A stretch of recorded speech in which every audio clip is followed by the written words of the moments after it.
Welcome to the Fiercely Visible CEO podcast. I'm your host, Steph Wharton.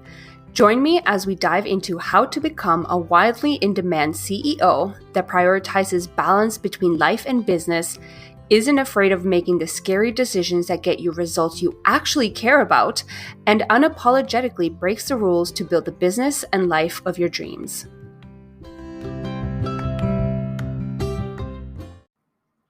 This is your permission slip to stop caring what people think.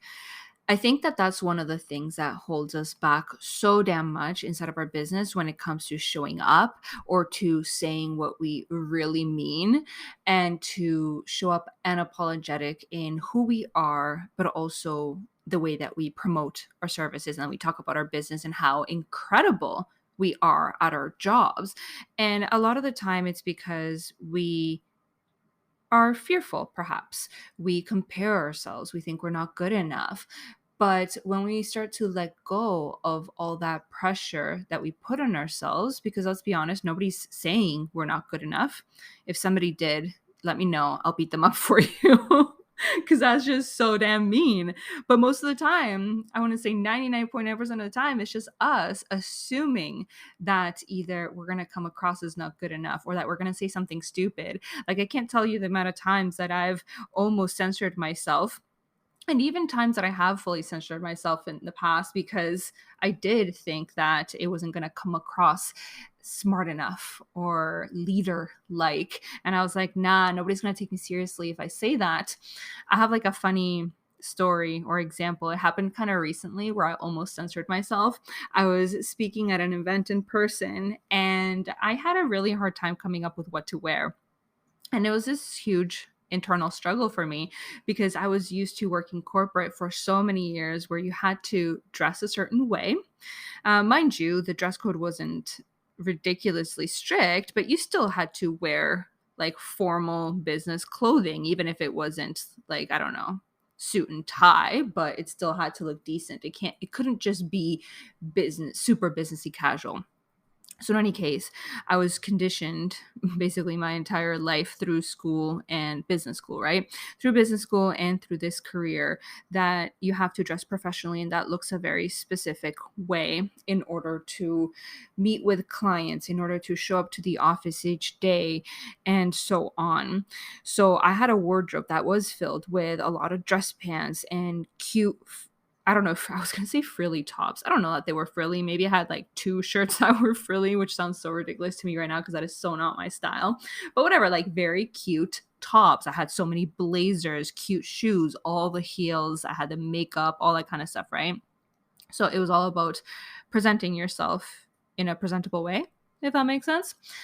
But in any case, now that I own my own business, I literally wear sweats every single day. Like whether it's sweats, sometimes I don't even change out of my PJs. Like, let's be completely honest. Sometimes I just put like a half decent top and then the bottoms are PJs. And sometimes I just wear the PJ top too. I don't even put on a bra and who cares? I'm ready to go, ready to show up, ready to create amazing content.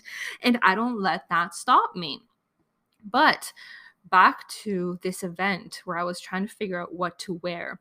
So, to give you some context, when we moved across the country after quitting our corporate jobs and going full time in business, we brought some of the corporate attire with us because we figured, you know what, like, what if we do go back to corporate? Or what if we have like an event that we have to attend where we do have to dress up a little bit nicer? And when I say nicer, I mean more formal because let's be honest, casual clothes, even sweats can be nice. They're just not your traditional quote unquote formal attire or presentable. Ugh, I hate even just saying that. But in any case, so we brought that through and I'm going through all these clothes that years later, like barely even fit me properly, are so not flattering. And in my opinion now are super gross. Like I just hate all the formal shit. For context / disclaimer, I still think dressing up is nice. I think it can be a lot of fun and I think it can bring about a really cool sense of like confidence and like badass energy. And like, you put on your makeup and your lipstick and do your hair and it's super vibey. It's awesome. But that's not necessarily me. That's not my day-to-day self, right? So I'm trying to like try on all these clothes and hate every single outfit that I'm putting on, and I'm trying to get really frustrated as I do when I can't find an outfit that feels really great. And then I just sat there and I'm like, why am I forcing it? Like, all I want to do is wear jeans and a t-shirt. Why can't I wear jeans and a t-shirt? And the answer was basically, well, why can't you? Right? Part of me still wanted to dress a little bit more presentable, if you will. So I did find a cute blazer, but I wore the jeans. I found a set of like heels, but that were booties, so they were more comfortable. And I just wore like a basic tank top underneath, and that was it. And I think I did put on a little bit of makeup. Yeah, I put on a bit of makeup and I did my hair. So it was like met it in the middle kind of thing, right? Dressed up but still super casual. And I frigging loved it. And I felt more like me, but still trying a little harder than usual. But the point, or where I get to the end of the story, is at the event itself, I was feeling called to say something about my outfit, not because I thought it wasn't appropriate. It was actually like perfect. I freaking nailed it. However, I felt called. We were talking about leadership and being yourself and being like very vulnerable and honest and transparent and not like putting on this like fake facade. So I was like, okay, let me share this story because this is right on, like it hits the nail on the head. So I mentioned that I was struggling and I ended up wearing jeans and I was pissed that I had to wear a bra. And as I was saying this, my entire body like almost like tensed up a little bit. I was like, oh my God, cringe stuff. Like, why are you being so awkward? Like, why are you talking about like not wearing a bra and struggling to like pick an outfit? um but it wasn't awkward. Those were just like my insecurities. It was just me second guessing whether people would judge me or if it would come off awkward. Because, yeah, sometimes I say awkward shit. Like, that's just part of my quirky personality, and I'm fine with that. But when you're speaking in front of like almost 100 people, you start to get a little bit self conscious. And I'm like, are people even going to accept me and my weird, like, super oddball awkward self, or are they just gonna like sit there awkwardly and be like, who on earth is this person? Jeez, right? But no, I said my little spiel about my outfit and how I was pissed that I had to wear a bra, and everybody started laughing. And I'm like, oh my God. It just like my cheeks probably got a little bit rosy. It probably like blushed a little, who knows? But it was the cutest and the coolest thing ever. And it just kind of reminds you that why do we have to hold ourselves back? Like, why do we have to put on this facade, this version of ourselves every time that we want to show up on social media, every time that we want to go on video? Why do we feel this pressure to dress a certain way, to put on filters and make our face look nicer and prettier and more perfect? And why do we feel like we have to say things perfectly too, when the reality is, or the reality gets to be, that you get to show up in your PJs, no makeup, messy hair, in a bun, like not showered. Like, you get to show up the way that you are, and you get to stop putting this pressure on yourself, or stop believing that that isn't good enough and that that won't come across as professional and smart and worthy. And instead, stop giving a fuck what people think and show up for your community, show up to serve and give them your best self.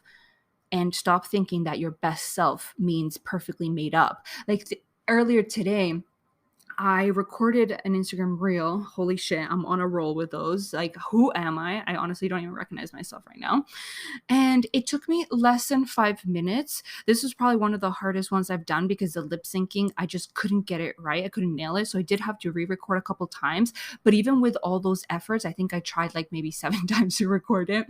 It was still less than 5 minutes. And I was sitting there in sweats with a random tank top and this like super fuzzy sweater. And that's it. No makeup, hair wasn't done. It wasn't like a super cute or made up outfit. The lighting was just whatever basic lighting was coming through from the window. No ring light, no nothing. And I got it out and it was awesome and it felt really freaking good. And it kind of, that positive energy fed through and continued to essentially like fester in me, so that I went ahead and showed up on stories. I came now to record this podcast episode. I'm later going out to like a friend's house and we're just gonna like celebrate and have fun and have some drinks. I mean, celebrate because it's St. Patty's Day, but when I'm recording this, but also celebrate the fact that today, not giving a fuck, I was just like starting my morning off in the bubble bath and just like relaxing. I was sitting on my phone, scrolling, had some music in the background, and sales were coming in, both like sales for like a workshop, sales for affiliate sales. And I was just relaxing and living my best life and not giving a shit about rushing to start my day or rushing to put my face together or my outfit together so I could go ahead and sell. No, the pressure wasn't there. So instead of making it seem or making it that business has to be super complicated, showing up has to be super complicated, we get to decide that it doesn't matter. We get to decide that we get to show up with all our weirdness, with all our quote unquote, let's just call them flaws. I don't give a shit if they're flaws or not, but like what you consider to be your flaws, they're not. They're strengths. They're what make you unique. It's what makes you you. So just show up with that, stumble through your words, show up like a hot mess, and trust that what you have to say matters more than how you present yourself. Obviously, if you feel better wearing makeup, if you feel better having the right lighting, if you feel more confident, do the damn thing. Go do it, but don't use it as an excuse to not show up.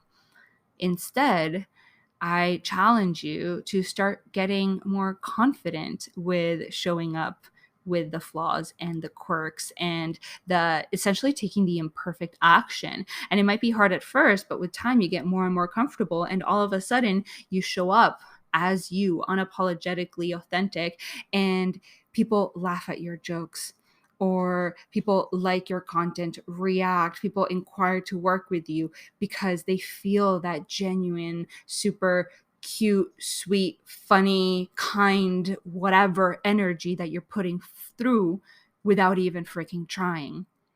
So this is your permission slip. Stop caring what people think and just show up and do the damn thing.